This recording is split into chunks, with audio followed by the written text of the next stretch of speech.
Tere päevast! Olete taas Tiiu Vabaloomingu stuudios. Näitame mõned nipid, siis kuidas värve segada kodus ilma minu abita. Kuna on olnud külmi perioode ja siis tahaksite kodus ka loovalt tegeleda kunstiga. Siis esimene asi, et üldse pintsli kätte võtate. Ehitusmaterjalides on selline õli nagu liinaõli. Kui te kunstikauplusse ei lähe, siis võite ka sealt võtta selle sama liinaõli. Segate pooleks terpentiiniga. Paneme siit pool. Ja siis terpentiini pool. Kui te tahate, et kiiremini kuivab, siis võib olla rohkem terpentiini. Nii, segate selle ära. Selle segu, siis valime pintslid. Alustame kõike seda mänguga, sellepärast, et muidu lähete stressi, kuna te tegelikult ju kodus ilma abita võib-olla ei oska kusagilt pihta hakata. Pehmete pintslitega võiksite alustada, siis on vähem stressi. Hiljem läheme me nende pintslite juurde, mis on lehvikpintsel, ma näitan, mis sellega teha. Ja siis väiksekarvalised pintslid, seakarvapintslid. Ja need on sünteetilised pintslid, pehmed. Neid saate igalt poolt kauplustest. Nii. Me segame selle segu ära. Terpentiiniõli. Ja nüüd panete selle pintsli siia sisse. Sellepärast, et seda pintslit iseenesest hoida. Ta jääb selle õliga, terpentiiniga ja panete rahulikult laua peale. Nüüd, mida meil vaja on? Meil on vaja värve. Alustame siis valgest. Kuna minu stuudios tihtipeale oleme teinud värvidega, mis on enamasti läbipaistvad ja teised kihid tulevad alles valge baasil värvid. Olenev stiilist, mida te teete. Ma panen siia mõningad värvid, et te saaksite alustada mingi loovtegevusega kodus. Ma võtan siit kõike, et lihtsalt teile näidata. Nüüd ongi, et alustame selle jälle minu lemmikuga India kollasega. Sellega on hea päikseloojangut teha, päiksetõusu teha, siis juurde segades natukene näiteks sooja sellist roosat, tumepunast värvi. Minul on värvide puhul numbrid, sellepärast et numbrid kattuvad, mis puudutab vene värve, aga pigmendi nimed, see ei või öelda, mis värv see täpselt on, sellepärast, et sama nimelisi värve on väga erinevaid. Vaadake, kui ilus tulemus on siis sellest kahest värvist, mis me kokku segame.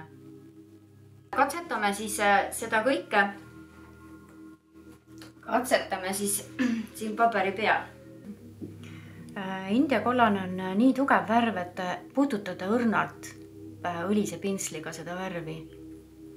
Ja siis kannate pinnale. Oletame, teeme nüüd sellise pinna siia. Vaadake, kui tume see värv on. Ja seda värvi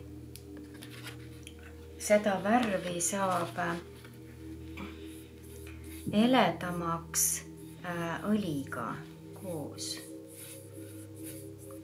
Nüüd on niimoodi, et võtan ainult puhast õli ja liigutan selle värvi ülespoole. Kusjuures valget värvi ega elekollast ei kasuta absoluutselt. Sellepärast, et see India kollane 228 on tema number. Selle värvi omapära on hästi eretoon. Ja nüüd kasutame lehvikpintslit. Sellega tõmbame oma tehtud töö ilusti üle. Mitut pidi, siis tekib selline ilus ühtlane pind. ja nüüd, kui te tahate mingit teist tooni ülesse, siis võtate uue pintsli või puhastame selle kollase värvi ära. Puhta pintsliga natukene eemaldan siit seda värvi. Ja nüüd mina võtan siis roosa värvi. Sellepärast, et see, kui sa paned natuke roosat või lillakat tooni, siis see blokeerib roheliseks minemise, kui me teeme taevast tavaliselt. Ja vaadake, nii lihtsalt see ongi. Et ma näitan teile praegu hästi selliseid lihtsaid nippe, mida te saaksite ise nagu kodus teha. Nüüd on see koht siis, kus me toome mängu valge värvi. Ja jälle teeme selle pinna sumedaks. Tõmbame värvi alla. Ja nüüd need kaks värvi sulavad kokku, tekib väga imeline pind.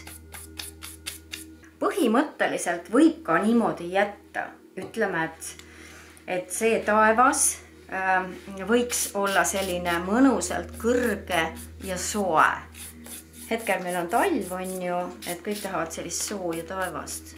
See roosa ja kollane kokku mõjuvad niimoodi hästi.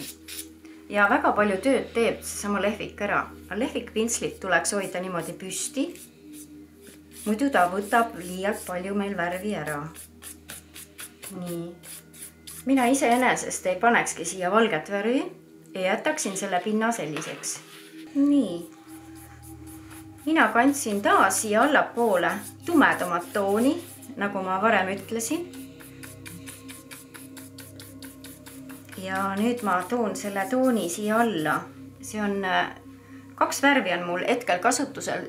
Siin on 622 ja 228 on India kollane. Nii et kasutage pigem neid värve ja nad on läbipaistvad toonid, mis tähendabki, et vaadake, kui te kokku segate neid värve, te saate hästi lõõmava tulemuse.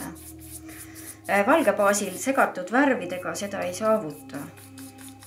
Ühtlasi ma eemaldan värvijäägid ja triibud. Eemaldan sellest kõigest. Ja mis te arvate, peaks natuke sinist ka allapoole, on ju. Et kuidas siis ilma sinise pigmendita. Ja paneme nüüd mitte seda päris sinist, vaid paneme, mul tuli roheline ja sinine, teate, teemegi niimoodi. Ma panen lausa rohelise ja sinise ja uskugi mind, see värv isegi sobib. Ma tekitasin ise India või selle indigo värvi, mis koosnebki rohelisest ja sinisest indigo. Ja paneme siia alla. Siin läheb natukene aega selle mõtlemisega, et mis toone ma siia jätan alles. Ma hiljem hakkan ka puhastama neid värve. Eemaldan pinna pealt värvi. Väga lihtsad nipid. Ja nüüd võite selle sama tooniga näiteks kas või ülesse tulla. Nii. Ja nüüd võtame ühe tumeda tooni ja toome kõik värvid. Ma panin kõik värvid, mis mul siin peal on, kõik tumedad toonid. Ja teeme näiteks siia taha sellise väikese metsa või midagi sellist. Nii. Ja seda kõike võite nii pikalt teha, kui ise tahate. Ja löökidega, näiteks tahate, et lähemal see kõik on, tekitate löögid. Kui te joonistate, siis see pole maal, see on joonistus. Et hästi suur vahe on, kuidas te teete. Ja tekitame peegelpinna siia alla. Et kuidas kõige kiirem maal võib sündida. Nii. Ja väga värviline. See nüüd on kõige lihtsam näide, mida ma näitasin. Kõike head teile!